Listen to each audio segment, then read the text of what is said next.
जय माई की, हर हर महादेव, जय श्री राम। आप सभी को ओम काली, ओम जयंती मंगला काली, भद्र काली कपालिनी, दुर्गा क्षमा शिवा धात्री, स्वाहा सदा नमस्ते। ओम क्रीम क्रीम क्रीम महाकाल के देव्यै नमः। ओम क्रीम क्रीम क्रीम महाकाले देव्यै नमः। चाहे महाकाल हो, काल भैरव और या महाकाली हो या बंगलामुखी जी हो, हवन का विधान एक ऐसा विधान है कि जिसको करे बिना आप कभी साधना में सफल नहीं हो सकते।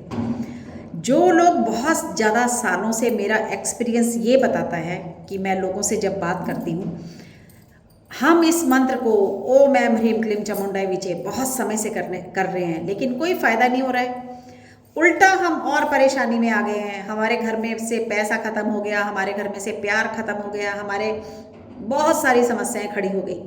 हाँ जी, आज मैं आ रही हूँ आपके सामने हवन का एक ऐसा विधान लेकर के। अगर आप किसी भी साधना में बैठते हैं या आप कोई भी देवी साधना या किसी भी देवता की साधना या अपने इष्ट की साधना कर रहे हैं, तो हवन के विधान के बिना, हवन किए बिना आप उस देवता को प्रसन्न नहीं कर सकते।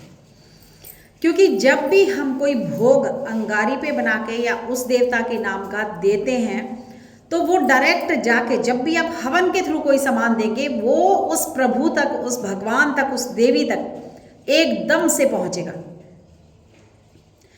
तो इसीलिए हवन करना बहुत ज़्यादा ज़रूरी है।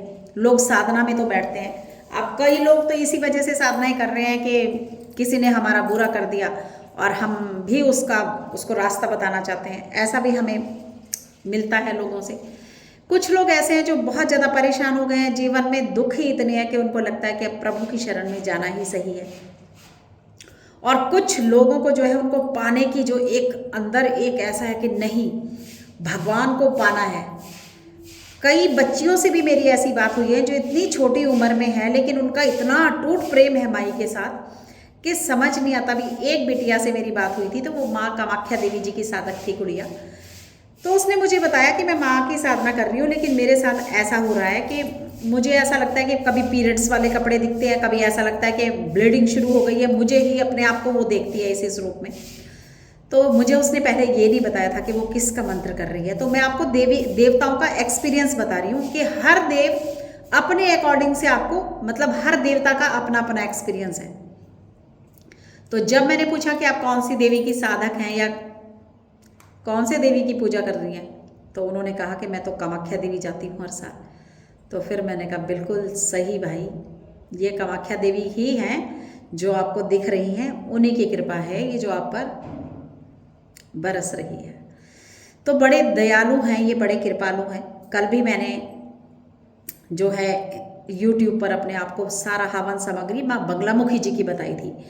आप कभी भी हवन कर रहे हैं तो आप शतनाम पाठ या बीज मंत्र, मैं बार बार कहती हूँ कि जब तक बीज नहीं लगाओगे तब तक कैसे पेड़ उग जाएगा, कैसे पेड़ को सोचोगे कि हम पेड़ लगा लेंगे।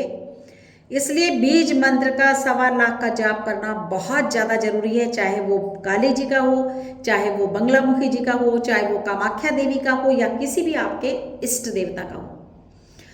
तो आज हम बात करने जा रहे हैं कि जो बच्चे साधना में बैठे हैं, और खास करके जिनको मैं बिठाती हूँ, उनके लिए तो हवन बहुत कंपलसरी है भाई। देखो, आप लोग अगर हवन नहीं कर सकते तो साधना में मत बैठिए, क्योंकि हवन के बिना आपकी साधना कंप्लीट ही नहीं हो सकती, नहीं हो सकती। भगवान तक वो जो है, ये शास्त्रों में लिखा गया है। हवन और कितना % होना चाहिए, आपके जाप का कितना % हवन भगवती को देना है। तो इस तरह से आपको जी, अगर आप कितनी भी माला कर रहे हैं, लास्ट दिन आपको 10 माला का जो है वो हवन करना ही करना है। चाहे वो ओम क्रीम कालिकाय नमः मंत्र है, चाहे क्रीम क्रीम क्रीम क्रीम क्रीम है, क्लीम क्लीम क्लीम क्लीम क्लीम है, या ओम क्रीम क्रीम क्रीम महाकाली देव्यै नमः। 3 बार बीज शक्ति, बहुत पावरफुल मंत्र। बीजों की शक्ति को अभी आप पहचान नहीं रहे हैं। शायद आप यकीन नहीं करेंगे कि बंगलामुखी जी के भी जो बड़े हवन है ना, वो मैंने बड़े मंत्र, जो उनका मूल मंत्र है, ओम ह्रीं बंगलामुखी सबदुष्टानां वाचम मुखम पदम स्तंभे जीवाम किले बुद्धि विनाश ह्रीं ओम स्वाहा। इसको तो मैं बहुत कम इस्तेमाल करती हूँ, या 2 माला या 3 माला, नहीं तो मैंने हमेशा शतनाम पाठ या फिर मैंने बीज मंत्र या फिर जो भी कर दिया उन्होंने पुकार सुन ली। और यहाँ भी सबसे ज़्यादा महाकाली की साधना में, क्योंकि देखिए अब हम दोनों ही देवी के साधक हैं, तो साल में एक बार तो दोनों के लिए ही बैठना बनता है। तो अभी मैं ज़्यादातर तो बैठती हूँ महाकाली जी के लिए, क्योंकि बच्चे मेरे साथ ज़्यादा जो हैं इन्हीं माई के। लेकिन इस बार मैंने अपने सभी शिष्यों को बंगलामुखी जी की साधना में बिठाया है, सिर्फ 2-4 लोगों को छोड़ के, जिनके घर में महाकाली जी की गद्दी चलती है। अब गद्दी वाले की बात बहुत लंबी हो जाएगी, आज हम बात सिर्फ महाकाली जी के नवरात्रों के हवन की कर रहे हैं। अगली वीडियो में बताऊंगी, आप जुड़े रहें, बहुत अच्छी अच्छी बातें बताऊंगी कि कैसे, मतलब गद्दी जो लोग चला रहे हैं, जिन्होंने गद्दी चलाई, उनका घर क्यों बर्बाद हो गया, क्या कारण हुआ कि जब से घर में गद्दी लगी सारे लोगों के कष्ट आपके ऊपर ही आ गए, क्या गलती करी आपने, ये बातें हम बाद में करेंगे। लेकिन आज हम बात कर रहे हैं महाकाली जी के हवन की। अब ये चाहे आप मतलब किसी शत्रु के लिए करेंगे, अगर आप किसी भी विधान में, देखिए संकल्प पे डिपेंड करता है कि आप किस तरह का संकल्प कर रहे हैं। आप शत्रु के लिए भी कई बार करना ही पड़ता है। अगर कोई इंसान बार बार आपको उंगली कर रहा है, हट ही नहीं रहा है, मान नहीं रहा है, आपके जीवन को उसने नर्क बना दिया है, तो आपको उसको रास्ता दिखाना जरूर बनता है। जैसे कृष्ण भगवान ने कहा था कि 100 गलतियों तक तो सारी माफ करता रहूंगा, लेकिन 101 नहीं होने दूंगा। इसी तरह से अगर कोई बार बार जीवन में परेशान करे तो उसको एक बार मजा चखाना तो बनता है भाई। तो बाकी तो हम कभी ये विनती तो माँ से करते ही नहीं कि इसको ये कर दे, मार दे, वो मर जाए, कट जाए, नहीं। माँ, बस माँ को अपनी समस्या बता दो कि मैं यहाँ ठीक हूँ और यहाँ ये इंसान ऐसा कर रहा है, बस। हम अपने कर्म क्यों खराब करें, किसी को मारने के लिए इतनी साधना करें, वहाँ 10 दिन का पाठ करें, 40 दिन तक बैठे हवन करें, इतना पैसा लगाएं, बुद्धि खराब है क्या? अरे अपने लिए करो, अपने ऊंचाई में जाने के लिए करो, अपने बच्चों के लिए प्रार्थना करो, अपने बच्चों की चढ़ाई के लिए करो, जो भी करना है। ये तो कर्म है। अगर मान लीजिए कुछ तकलीफ हो रही है, हम कहीं बढ़ रहे हैं या कोई दिक्कत आ रही है या हम बीमार हो रहे हैं, तो ये हमारे कर्म है भाई। ये इन चीज़ों से थोड़ा हम भाग सकते हैं। तो अपने हिस्से का कर्म तो हर इंसान को करना ही पड़ता है। तो अपना और अपनों का रखना है ख्याल। समय बता रही हूँ मैं कि बहुत अजीब सा चल रहा है, 1.25 महीना जो है, बहुत डरने की भी बात नहीं है। शनिदेव का टाइम है, शनि के मंदिर जरूर जाएं, अपनी नज़र उतारते रहें, बच्चों की नज़र उतारते रहें, पानी वाला नारियल बीच बीच में मंदिर में चढ़ाते रहें। हनुमान जी के हनुमान चालीसा का तो रूटीन बना लीजिए कि हर शनिवार और हर मंगलवार को आपको 3, 5 या 7 हनुमान चालीसा पढ़ना ही पढ़ना है। और जो महाकाली जी का हवन करेंगे, जो भी मंत्र आप कर रहे हैं, तो आप संकल्प से मत करें। आसन और माला का हमेशा ध्यान रखें। अगर माला चलाने में दिक्कत होती है तो 1 घंटा साधना चाहिए, उसके कुछ एक्सपीरियंस चाहिए। भगवती से मिलना चाहते हो तो इस फील्ड में वो 5 माला 7 माला वाला काम नहीं रहेगा। 21 माला, 31 माला, 51 माला, 108 माला, यहाँ तक ये छोटे छोटे बीज मंत्र हैं। ओम क्लीम कालिका नमः, क्लीम क्लीम क्लीम क्लीम क्रीम क्रीम क्रीम क्रीम क्रीम क्रीम क्रीम महाकाली दिव्य नमः। तो इतने से मंत्रों के लिए भी क्या 11 माला ही बनती हैं? तो अपने इसको पूजा को बढ़ाइए, पाठ को बढ़ाइए, बैठने का सिस्टम बढ़ाइए। और जब भी साधना में बैठें तो ध्यान को एकत्रित करने की कोशिश करें, ध्यान को यहाँ पर लगाइए।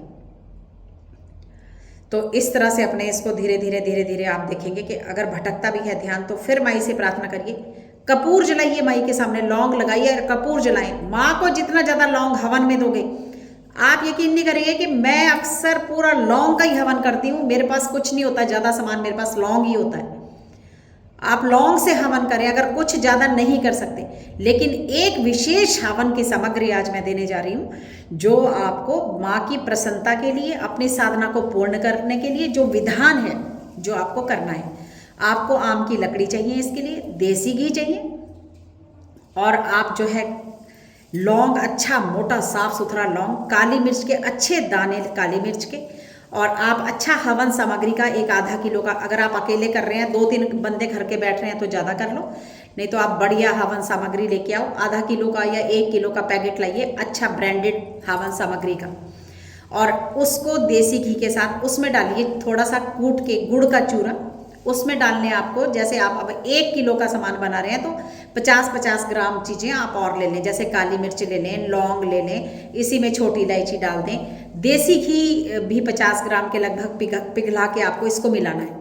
तो आप इसमें 100 ग्राम के करीब काला तिल मिला दें, थोड़े से इसमें अच्छा गुड़ मिलाएंगे, गुड़ भी 50 ग्राम ही कूट के डाल दीजिए।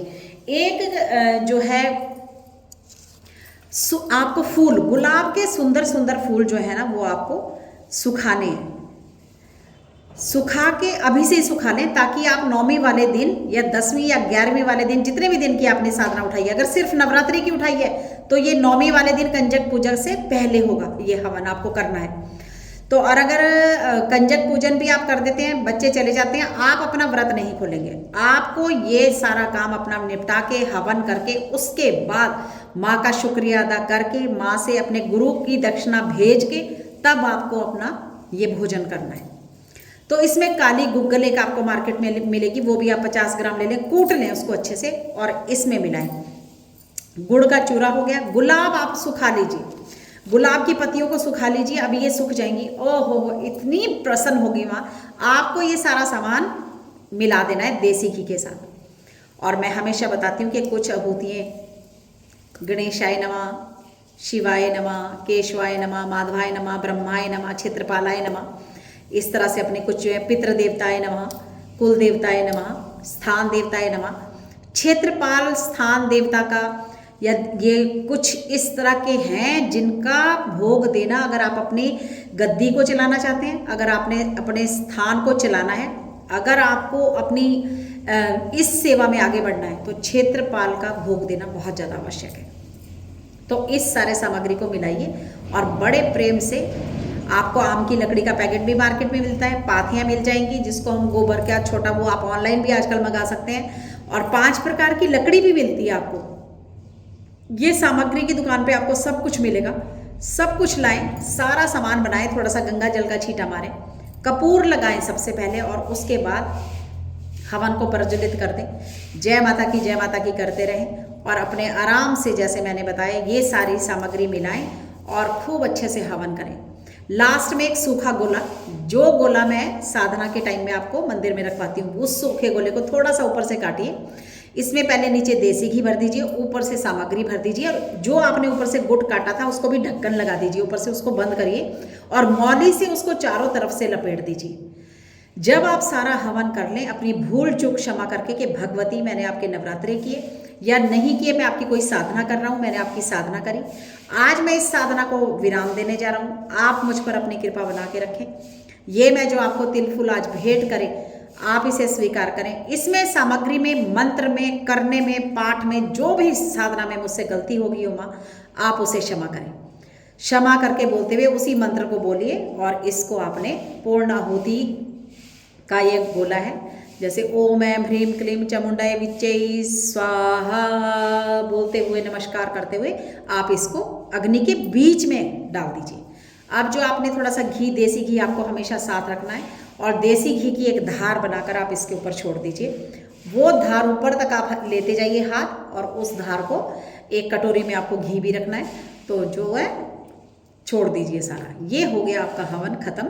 और उसके बाद जो आपने जल रखा है उसको थोड़ा सा अपने आसन के पास गिराइए, और सम समक्राय नमः क्षमा याचना के साथ कि मैं ये सारा हवन आपको समर्पित करता हूँ।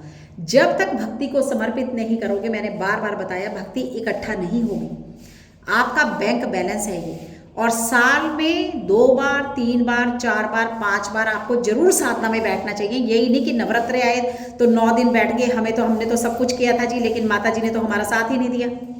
ये बहुत लंबी कहानी है, इसलिए मेरी वीडियो बहुत लंबी हो जाती है, क्योंकि मुझे बहुत डीपली बताना पड़ता है। इतना सब कुछ इतने अच्छे से बताती हूँ, फिर भी लोगों के सवाल खत्म नहीं होते। क्या नहीं करना चाहिए, कैसे करना चाहिए था, क्या होगा, क्या नहीं होगा। तो चलो फिर भी जहाँ तक हो सकेगा, और खुश रहिए। माँ भगवती के नवरात्रों में बस जय माता सिर को बांध कर रखिए। और साधना वाले बच्चे, अब सर नहीं धोना है आप लोगों को। पहले दिन सर धो लिया, अगर आप पीरियड्स में हैं तो रोज सर धोइए, क्योंकि आप मंत्र जाप तो करेंगे। जोत अपने घर के लोगों से, किसी से भी प्रज्वलित कराइए। माँ की सेवा में फिर अपने हस्बैंड को लगा दीजिए, तो कोई टेंशन नहीं है। और अगर आपको लास्ट दिन पीरियड आ जाता है तो इस हवन को रोक दीजिए।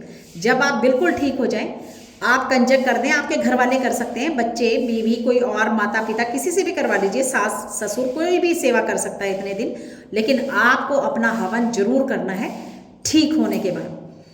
तो इस तरह से भगवती बड़ी दयालु है, बड़ी कृपालु है, बहुत ही बस वर्णन नहीं मैं कर सकती। तो इसीलिए इनको प्रसन्न करने से ना जिंदगी में आप कब वो आपके सारे कष्टों को काट देगी, कब वो आपके सारे दुखों को हर लेगी और कब आपके जीवन के सारे रास्तों को वो खोल देगी, आप सोच नहीं सकते, है ना। तो इसलिए इस बार हम पीले पीले आपको नजर आ रहे हैं, देखिए पीली पीली चूड़ियाँ, क्योंकि मैं बैठी हूँ माँ पीताम्बरा जी की साधना में और माई की, लेकिन हम अपनी माँ की सेवा पूरी करते हैं, सुबह शाम भोग प्रसाद आरती, और इनके बिना तो हमारा कुछ है ही नहीं, है ना। तो लेकिन इनसे ही विनती करके, इनके ही आशीर्वाद से कि हम इस बार ऐसा ऐसा करने जा रहे हैं माँ, आप अपना आशीर्वाद बना के रखना और ये सारी साधना जो भी बच्चे, चाहे वो आपकी कर रहे हैं, चाहे वो बगलामुखी माता की कर रहे हैं, उन सबको जीवन में सफलता प्राप्त करना। तो जय माई की, हर हर महादेव। यूट्यूब को देखते रहिए, बहुत छोटी छोटी सी बातें मैं आपको शेयर करूँगी और लोगों से भी करवाइए। लोगों का भला तो अपना भला, कर भला हो भला, अंत भले का भला।